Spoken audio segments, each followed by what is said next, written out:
Hi there, this is Ranjit, and in this video we'll be doing the unboxing and have a look at the iPhone XR. I also have the iPhone XS Max and the regular iPhone XS, so we'll also do a size comparison because this one sits in the middle. This one is supposed to be having a 6.1-inch screen, and this comes in three variants, guys: 64, 128 and 256 gigabytes. Personally, I feel this one actually looks a lot cooler in those modern colors like the peach or the product red. And regarding the pricing, the 64 gigabyte variant starts at 76,900 and this 256 gigabytes is for 91,900. Again, it's iPhone, so yeah, you have that premium. So again, says designed by Apple in California. Some paperwork, basic stuff, I would say, and the SIM ejector tool is over here, and we also get those Apple stickers. So that's what you get. Let me keep that to the side, and this is the device itself, and it has a little bit of heft towards it. So let's open this up and just remove it. So I have three different colors, the iPhones, we'll compare that. And again, you get the lightning AirPod connector, but sadly no 3.5 headphone jack converter. That is again separate, you have to buy. This is the lightning connector, and again still that tiny 5-watt charger that you're gonna get. So that's what you get in the box. Nothing different. That's the same that we get even with the bigger brothers. So this is the device itself, as you can see. And this is having a 6.1-inch IPS LCD screen. And this is in the white color, single camera setup. And here, as you can see, this is not stainless steel, and these 10S and the XS Max, it's actually stainless steel. But here, the body is aluminum, guys, and on the top we have nothing. Here we have the volume rocker. This will be your SIM tray. Again, single nano SIM that you're going to get in this one. As you can see, almost with every iPhone, that's the same. As you can see, that's what it is. Let me put that back. Bottom, we have the lightning port, and again, this one is also supposed to have stereo speaker setup. So one will be here, and the earpiece will be the other one. Volume rockers. This is for your toggle for silent and other stuff. And back is a 12 megapixel camera. Apple says it's the same main camera that's used on the bigger iPhones, but you don't have the secondary 2x phone. It also has optical image stabilization, and it just says iPhone here. So again, it just started over here. So let me do one thing, guys. Let me just set this up. In the meantime, here is the configuration for the iPhone XR. It's having a 6.1-inch IPS LCD screen. It's in the aspect ratio of 19.5:9. PPI comes to about 326. It's having the latest Apple A12 Bionic Chip. It's a hexa-core processor. Comes in 64, 128 or 256 gigabytes. Moving to the camera, it has a 12 megapixel rear-facing camera with f1.8. It has optical image stabilization and face-directed autofocus. Moving to the front-facing camera, it's a 7 megapixel. It also has Face ID stereo speakers. Moving to the battery, it has 2,942 milliamp hour battery.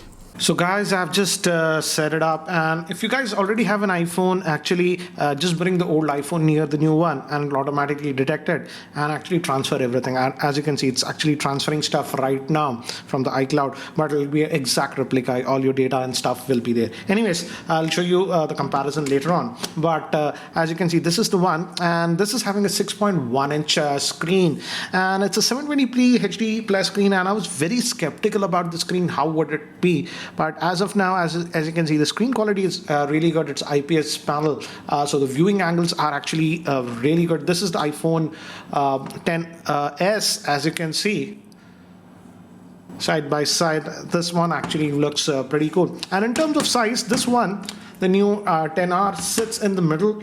I have to say, this is the Max. It's having a 6.3-inch screen. This is the XR, and this is this one. Actually, the regular XS looks pretty tiny in front of this. So anyways, that's what it is. And obviously from the back, they will look different. This one has that single camera setup. Anyways, let's look at this one and give you an idea about it. It's still restoring stuff. And the good thing is that I like that Apple didn't go with the last generation of their processor. This one also has the new latest A12 Bionic chip that is used in their flagships. So again, the performance should be really good. And the battery capacity is 2942 milliamp hour battery, and Apple actually claims that the battery life on this one will be about 1 hour more than 8 plus. That should be really good, because the battery life, personally, when I tested the 8 plus about 1.5 years ago, was actually really good. So if we go to general, and if we go to, what do you say, iPhone storage, this is the 256 gigabytes, and roughly about 10.5 gigabytes was sort of used. It's right now restoring me stuff. So this is what you should expect. About 10.5 gigabytes will be less than what it is. So that's regarding the storage on this one. And definitely, if we compare in terms of heft, this doesn't feel that heavy as compared to the 10s and obviously the 10s Max, I would say. But Apple claims that even this one is having that stereo speakers. So let's actually have a look at it, because the stereo speakers on these are actually really, really good. So let's just play something, one of my own videos. It's still restoring stuff, guys, and that's why the connection is a little bit slow here. It's mostly using my Wi-Fi for the iCloud and stuff. So let's open up, maybe, I don't know, this video. Looking for a plate full of variety? It looks loud. Right, let's skip this. Freshly prepared thalis on Swiggy. Order now. So this is the max volume, guys. Hi there, this is Ranjit, and in this video we'll be doing the unboxing and have a first look at this Honor 8X, and it says... So yes, indeed, it's a stereo speaker setup. Even the earpiece is being used as a speaker. And again, this one also has Face ID for unlocking. Let's test that. Let's just tap, and if I do, yeah, it's the same. And Apple says that this is also the second generation of Face ID that's used on these iPhone 10s and the 10s Max. So again, that's an improvement, I would say. Just press like this, and yeah, as you can see, the Face ID works really, really well on this one. Personally, I would say the biggest thing about this one is that multiple colors. On this white one and even the black one, it looks a little bit bland, but some of the new colors for the product red and even the peach actually looks pretty cool, and even maybe I would say the blue. So again, check out those colors. So that's what it is, and again, it's typical iPhone interface that you will expect. And now one thing to notice that one thing is missing on these smartphones compared to these elder brothers. For example, let me unlock this one. This is the Max. On these one, we have the 3D touch option, but the 3D touch option is actually not there on this one. So that is also something you have to note. So yeah, if you just press like this, that 3D touch option is not there. So that's one more thing. Now let's look at the camera. Apple says that the camera is the same one. The main camera is this same one on as it's on this, the 12 megapixel, and it has optical image stabilization, face detect, autofocus, and even the portrait mode and all this stuff. So let's quickly have a look at it. So again, the camera interface is the same, and we have that tap to focus. Again, no shutter lag as expected, and it says that it has that portrait mode. Now, no person detected, so it wants a person, as you can see, so I can't fool it with this one, so I'll have to test it on myself. But again, if you notice, even with this one, it has those lighting modes, natural light, it says it has that contour lighting and studio lighting. The regular versions, so the more expensive versions, also have two more, like stage lighting, that is not there. But nice to see that these lighting modes are there, and you need to have a person, it says, for that portrait mode. So I'll have to test that later. Moving to the front-facing camera, again, as you can see, no shutter lag even on this one. So if you go to the portrait, good thing is it's not zooming. For example, on these one, if you go to the portrait mode, let me just unlock and show you. With these regular ones, this is the regular photo mode, but if you go to the portrait, as you can see, it's using the telephoto and it zooms up. That's not the case with this one. So if the subject is close, I would say human subject, portrait mode is actually easier to use on this one because it doesn't zoom. It's a pro and a con, I would say. Moving to the front facing camera, they say it's the same one, 7 megapixel, and as you can see, natural lighting, it says, and we have those lighting effects even on this one. Studio light, contour light, stage light is also there in this, and stage light mono is also there. So all the modes are there on this.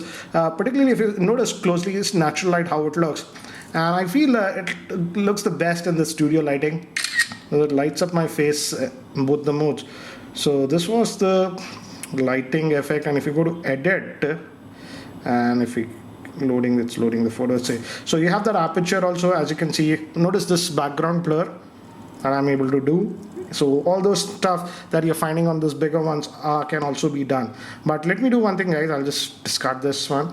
Let me do one thing. Let me take some sample shots with this one so that you have a better idea. So here are some of the sample shots that I've shot in my office in artificial lighting conditions. And as you can see, again, the camera performance is really good. It's as close as the iPhone XS or the XS Max. I don't see any difference. And as you can see, the color reproduction is also very good. And see the sharpness in the picture. And even macro shots, if you take, they can come out to be actually really good. This is taken with the front-facing camera. I didn't like this picture, but when I reverted to the portrait mode with the front-facing camera, as you can see, it does a far better job. Again, this one was taken in the normal mode and this was taken in the portrait mode. Now these samples were taken outdoor conditions in my roof garden, and again, as you can expect, typical iPhone camera stuff, sharp pictures, color accuracy is also very good, and it has that smart HDR. Hence I feel the dynamic range is also actually pretty good in these photographs. Photo of my wife in regular mode, and here I enabled the portrait mode and the different lighting effects, and I feel the portrait mode has been done very well considering it has a single camera. Again, this was taken in the normal mode and this was taken in the portrait mode, and definitely the portrait mode looks much better. This taken with the front-facing camera, and here I enabled the portrait mode on the front-facing camera, and these are the different lighting modes that are available with the front-facing camera. Again, some samples. This was taken in the regular mode with the front-facing camera, and here I enabled the portrait mode, and I feel the portrait mode even with the front-facing camera is actually doing a very good job. So guys, that's it for now for the unboxing and first look at this iPhone XR. What do you guys actually think about this device? And I'm surprised with the camera performance. The camera performance is actually really good considering it has just a single camera setup. And I forgot to mention earlier, even this iPhone XR has wireless charging. But anyways guys, would you go with these iPhone XS or the XS Max instead of this iPhone XR? Do let me know in the comment section. By the way guys, that's it for now for this video, and if you guys are still not subscribed to my YouTube channel, hit that subscribe button. Thanks for watching. This is Ranjit and I hope to see you in my next video.